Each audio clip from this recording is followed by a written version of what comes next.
Hello दोस्तों, नमस्कार।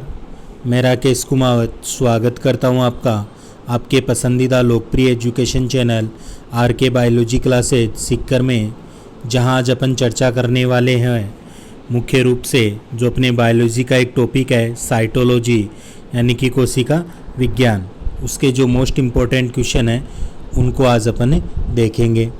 तो देखिए दोस्तों, वीडियो चालू करते हैं। वीडियो को लाइक कर दीजिए और जो चैनल पर पहली बार जुड़े हुए हैं सब्सक्राइब ज़रूर कर लीजिए। आज के फर्स्ट क्वेश्चन पर अपन चर्चा करते हैं। तो देखिए फर्स्ट क्वेश्चन, कोशिका सेल नाम जो है किस वैज्ञानिक ने सर्वप्रथम दिया था? तो ऑप्शन फर्स्ट दे रखा है फ्लेमिंग, सेकंड ल्यूवेनॉक, थर्ड दे रखा है रॉबर्ट हुक और चौथा जो ऑप्शन है वह क्या अपने ब्राउन दे रखा है। तो कोशिका या सेल नाम किस जीव वैज्ञानिक ने सर्वप्रथम दिया था, ये अपने को बताना है। तो चार ऑप्शन आपके सामने है। तो किसने दिया था? सबको पता है किसने दिया था, रॉबर्ट हुक ने दिया था। सी ऑप्शन जो होगा वह अपना सही है। अगला क्वेश्चन देखिए, 2 नंबर का जो क्वेश्चन है कि कौन सी रचना जंतु कोशिका को वनस्पति कोशिका से विभेदित करती है? राइबोसोम, माइटोकॉन्ड्रिया, सेंट्रोमियर और सेंट्रियोल। तो इनमें से कौन सी संरचना विभेदित करेगी जंतु कोशिका को वनस्पति कोशिका से? तो इसमें अपन देखेंगे कि जो सेंट्रियोल होता है ना वह विभक्ति करता है। डी ऑप्शन जो है वह, क्योंकि तारकाएं जो होते हैं वह जंतु कोशिका में पाए जाते हैं, पादप कोशिका में एब्सेंट होते हैं। तो डी सही होगा। अगला क्वेश्चन देखिए दोस्तों अपना, फिर थर्ड क्वेश्चन की अपन बात करते हैं। तो देखिए थर्ड क्वेश्चन, कोशिका का ऊर्जा ग्रह किसे कहा जाता है? पावर हाउस ऑफ सेल, कोशिका का ऊर्जा ग्रह किसे कहते हैं? गोल्जी काय, न्यूक्लियोलस, माइटोकॉन्ड्रिया और राइबोसोम। तो बताइए कौन सा सही होगा? बिल्कुल सही, अपन किसे कहते हैं? माइटोकॉन्ड्रिया को कहा जाता है। सी ऑप्शन सही होगा। माइटोकॉन्ड्रिया आदि सेल पावर हाउस यानी कि कोशिका का ऊर्जा ग्रह। चौथा क्वेश्चन देखिए, कोशिका में प्रोटीन संश्लेषण कहाँ होता है? कोशिका में प्रोटीन संश्लेषण कहाँ होता है? गोल्जी काय, राइबोसोम, माइटोकॉन्ड्रिया या सेंट्रोसोम में। तो कोशिका में प्रोटीन संश्लेषण की क्रिया कहाँ होती है दोस्तों? जल्दी से बताइए। तो ये होती है राइबोसोम जो होता है वह प्रोटीन संश्लेषण का कार्य करता है। बी ऑप्शन सही होगा। नेक्स्ट क्वेश्चन देखिए फिर अपना 5 नंबर का जो क्वेश्चन है कि निम्नलिखित में से कौन सबसे बड़ा कोशिकांग है? तो सबसे बड़ा कोशिकांग देखिए ऑप्शन गुणसूत्र, माइटोकॉन्ड्रिया, प्लास्टिड और गोल्जी काय। तो इनमें से सबसे बड़ा जो कोशिकांग है वह क्या होते हैं? प्लास्टिड यानी कि लवक होते हैं। लवक की बात कर रहे हैं अपन, और लवक मुख्य रूप से अपन देखते हैं कि पादप कोशिका के अंदर पाए जाते हैं। तो इन्हें सबसे बड़ा कोशिकांग अपन मानते हैं। अगला क्वेश्चन 6 नंबर देखिए, पादप कोशिकाओं का सबसे बाहरी आवरण कहलाता है? तो कोशिका झिल्ली, कोशिका भित्ति, टोनोप्लास्ट और अंतःप्रदेवी जालिका। तो पादप कोशिकाओं का सबसे बाहरी जो आवरण होता है ना वह क्या कहलाता है? वह कहलाता है यहाँ पर कोशिका भित्ति कहलाता है सबसे बाहरी आवरण। जंतु कोशिका में कोशिका भित्ति एब्सेंट होती है। देखिए 5वां जो क्वेश्चन था ना, यहाँ पर एक क्वेश्चन है सबसे बड़ा कोशिकांग प्लास्टिड। तो ध्यान रखना, अगर पादप कोशिका का पूछा जाए तो प्लास्टिड हो जाएगा यहाँ पर, और अगर अपने को जंतु कोशिका का पूछा जाए तो क्या हो जाएगा? माइटोकॉन्ड्रिया हो जाएगा। और अगर अगले ने कुछ नहीं दे रखा, जंतु और पादप दोनों ही नाम नहीं दे रखे, सीधा पूछे सबसे बड़ा कोशिकांग, तो वह क्या होगा? प्लास्टिड या लवक होगा। और सबसे छोटा पूछे तो दोनों कोशिकाओं में कौन सा होता है? राइबोसोम होता है। अगला क्वेश्चन देखिए फिर 7 नंबर का जो अपना क्वेश्चन है उस पर चर्चा करते हैं।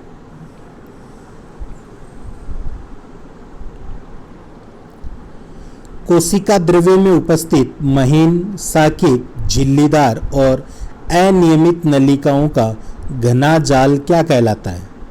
गोल्जी काय, माइटोकॉन्ड्रिया, राइबोसोम या अंतःपृथ्वी जालिका। तो क्या कहलाता है दोस्तों वह? तो वह कहलाता है अंतःपृथ्वी जालिका कहलाता है। डी ऑप्शन जो है वह अपने सही होगा, अंतःपृथ्वी जालिका कहते हैं। अगला क्वेश्चन 8 नंबर देखिए। अवर्णी लवक यानी कि ल्यूकोप्लास्ट मुख्यतः पाए जाते हैं किसमें होते हैं? जड़ों की कोशिकाओं में, तने की कोशिकाओं में, पत्तियों की कोशिकाओं में या फूलों की कोशिकाओं में। तो जो ल्यूकोप्लास्ट या अवर्णी लवक होते हैं वे किस में पाए जाते हैं? जड़ की कोशिकाओं में पाए जाते हैं। ए ऑप्शन सही होगा। अगला क्वेश्चन देखिए फिर 9 नंबर का जो क्वेश्चन है, फूलों और बीजों को विभिन्न प्रकार के आकर्षक रंग प्रदान करता है। कौन करता है? ल्यूकोप्लास्ट, क्रोमोप्लास्ट, क्लोरोप्लास्ट या टोनोप्लास्ट। तो सही ऑप्शन क्या होगा बताइए? बिल्कुल सही, क्रोमोप्लास्ट जो होगा वह सही होगा। यह जो लवक होता है प्लास्टेड, यह फूल और बीजों को आकर्षक रंग प्रदान करने का कार्य करता है। नेक्स्ट क्वेश्चन 10 नंबर, पत्तियों को हरा रंग प्रदान करता है। तो पत्तियों को हरा रंग प्रदान करने का कार्य कौन करेगा? क्रोमोप्लास्ट, क्लोरोप्लास्ट, ल्यूकोप्लास्ट और टोनोप्लास्ट। तो इनमें से कौन करता है हरा रंग प्रदान करने का कार्य? तो वह करता है क्लोरोप्लास्ट। बी ऑप्शन सही होगा।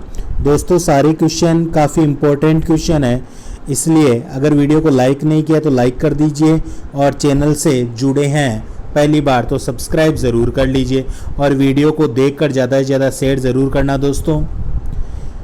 10 क्वेश्चन हो चुके हैं। 11वां क्वेश्चन देखिए दोस्तों अपना,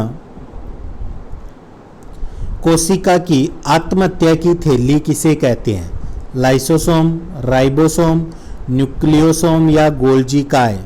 तो कोशिका की आत्महत्या की थैली कहलाता है। तो ये किसे कहते हैं अपन? 11 नंबर का अपना क्वेश्चन है। तो ये कहते हैं लाइसोसोम जो होता है ना, उसे कोशिका की आत्महत्या की थैली कहते हैं। फर्स्ट ऑप्शन सही होगा।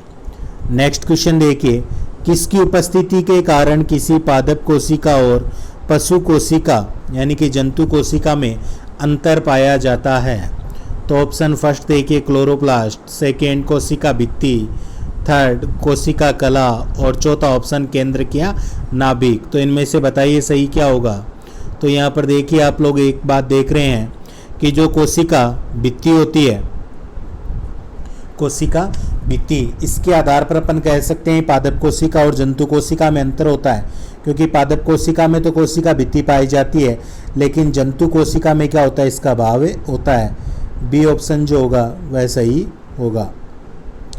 अगला क्वेश्चन देखिए 13 नंबर का जो अपना क्वेश्चन है उसकी चर्चा करते हैं। 13 नंबर का क्वेश्चन, गोल्जी काय का प्रमुख कार्य है?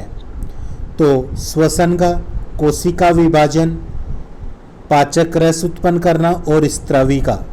तो गोल्जी काय का जो मुख्य कार्य होता है वह क्या होता है? स्त्राव करना, इसलिए इसे स्त्रावी कोशिकांग भी कहते हैं। डी ऑप्शन सही। नेक्स्ट, निम्नलिखित में से कौन सा कोशिकांग डीएनए रखता है? सेंट्रियोल, गोल्जी काय, लाइसोसोम और माइटोकॉन्ड्रिया। तो निम्नलिखित में से कौन सा कोशिकांग डीएनए रखता है? तो वह कौन सा रखता है? माइटोकॉन्ड्रिया रखता है। डी ऑप्शन अपना सही हो जाएगा। यह स्वयं का इसमें डीएनए पाया जाता है। अगला क्वेश्चन देखिए फिर 15 नंबर का जो अपना क्वेश्चन है, कोशिका भित्ति या सेलवाल होती है पारगम्य, अर्धपारगम्य, चयनात्मक पारगम्य या अपारगम्य? तो कोशिका भित्ति या सेलवाल जो होती है दोस्तों वह हमेशा क्या होती है? पारगम्य होती है, जिसके आर पार पदार्थ जा सकते हैं। नेक्स्ट देखिए 16 नंबर, माइटोकॉन्ड्रिया का भीतरी वलन कहलाता है? क्रिस्टी, ऑक्सीसोम, मैट्रिक्स या माइक्रोसोम्स? तो माइटोकॉन्ड्रिया का जो भीतरी वलन होता है ना दोस्तों, उसे अपन क्या कहते हैं? क्रिस्टी के नाम से जानते हैं। यानी अंगुली जैसे जो उभार पाए जाते हैं ना, उन्हें अपन क्या कहते हैं? क्रिस्टी कहते हैं। तो ए ऑप्शन सही हो जाएगा। नेक्स्ट क्वेश्चन 17 नंबर, माइटोकॉन्ड्रिया निम्न में से किस में अनुपस्थित होता है? यीस्ट, कवक, जीवाणु और हरे शैवाल। तो इनमें से माइटोकॉन्ड्रिया किस में अनुपस्थित होता है? तो अपने को पता है जो बैक्टीरिया होते हैं, जीवाणु, उनके अंदर माइटोकॉन्ड्रिया एब्सेंट होता है। सी ऑप्शन सही होगा। अगला क्वेश्चन देखिए फिर अपने 18 नंबर का जो क्वेश्चन है कि जीवद्रव्य या प्रोटोप्लाज्म शब्द का प्रयोग सर्वप्रथम किसने किया था? ऑप्शन डार्विन रे, पुरकिंजे ने, जॉन रे ने या हेचिसन ने। तो प्रोटोप्लाज्म या जीवद्रव्य शब्द का जो सर्वप्रथम प्रयोग किया था वह किसके द्वारा हुआ था? पुरकिंजे के द्वारा किया गया था। बी ऑप्शन सही होगा। नेक्स्ट, जीवद्रव्य जीवन का एक भौतिक आधार है, यह किसका कथन है? हेनरी, लेमार्क, हक्सले और ट्रेविरेनस।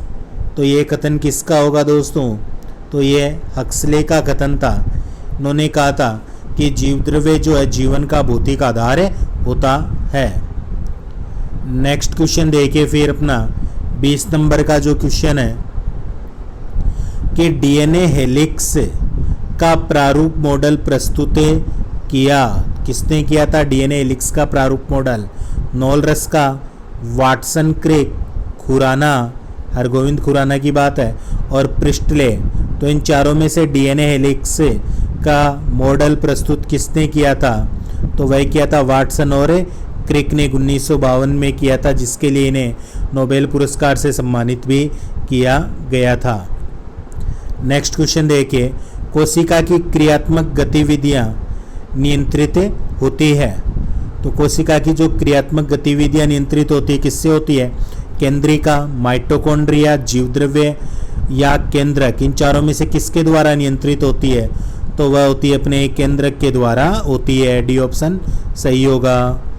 अगला क्वेश्चन देखिए 22 नंबर का जो अपना क्वेश्चन है उसकी अपन चर्चा करते हैं। 22 नंबर का क्वेश्चन कि गुणसूत्र या क्रोमोसोम शब्द प्रदान किया गया था किसके द्वारा? हाफमिस्टर, वाल्डेयर, सुटन और वेगर। तो इनमें से किसने प्रदान किया था? तो गुणसूत्र शब्द जो प्रदान किया गया है वह वाल्डेयर के द्वारा किया गया है। बी ऑप्शन सही होगा। अगला क्वेश्चन देखिए 23 नंबर का जो अपना क्वेश्चन है उसकी बात करते हैं।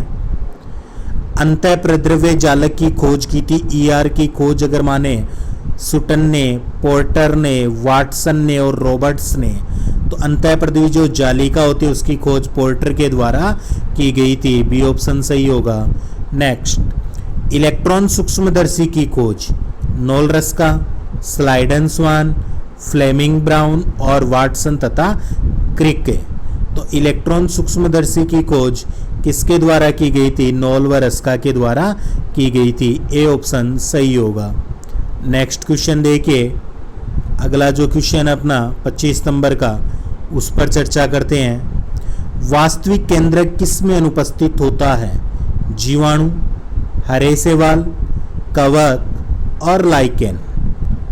तो इनमें से वास्तविक केंद्रक किस में एब्सेंट होता है ये अपने को बताना है। तो वास्तविक केंद्रक देखो शैवाल में भी पाया जाता है, लाइकेन में भी पाया जाता है और कवक में भी पाया जाता है। एब्सेंट किस में होता है? वास्तविक केंद्रक जीवाणु में एब्सेंट होता है। तो ए ऑप्शन राइट हो जाएगा। अगला क्वेश्चन देखिए 26 नंबर, सर्वाधिक संख्या 2n गुणसूत्र पाए जाते हैं। गन्ना, आलू, मनुष्य या ओपियोग्लोसस। तो सर्वाधिक जो गुणसूत्र होते हैं अपने को पता है किस में होते हैं? ओपियोग्लोसस में होते हैं। डी ऑप्शन सही होगा। अगला क्वेश्चन देखिए फिर, जीवन का भौतिक आधार है केंद्रक, प्रोटोप्लाज्म, भोजन और कोशिका। तो इनमें से जीवन का जो भौतिक आधार है वह क्या है? जीवन का जो भौतिक आधार है वह क्या है? प्रोटोप्लाज्म, यानी कि जीवद्रव्य जो होता है उसे जीवन का भौतिक आधार कहते हैं। अगला क्वेश्चन देखिए, निम्नलिखित में से सबसे छोटी कोशिका है? माइकोप्लाज्मा, अमीबा, श्वेत रक्त कणिका और लाल रक्त कणिका। तो सबसे छोटी कोशिका पूछे यहाँ पर जीव जगत की बात करें तो वह क्या होती है? आपकी माइकोप्लाज्मा होती है, जिसे अपन PPLO भी कह सकते हैं। तो यह सबसे छोटी कोशिका होती है। तो दोस्तों ये थे मुख्य 28 क्वेश्चन अपने साइटोलॉजी से। आशा करता हूँ क्वेश्चन अच्छे लगे होंगे, समझ में भी आए होंगे। फिर भी अगर कोई दिक्कत हो तो आप कमेंट्स में मेरे से जल्दी शेयर कर सकते हैं, बात कोई भी हो तो। और वीडियो अच्छा लगा हो तो अगर लाइक नहीं किया हो तो दोस्तों लाइक ज़रूर करना, और अच्छा लगा हो तो शेयर कीजिए। और जो भी भाई चैनल पर पहली बार जुड़ा है वह चैनल को सब्सक्राइब करके बेल आइकन ज़रूर दबाइए। वीडियो देखने के लिए सभी का धन्यवाद। मिलते हैं अगले पार्ट में एक नए टॉपिक के साथ। तब तक के लिए जय हिंद, जय भारत।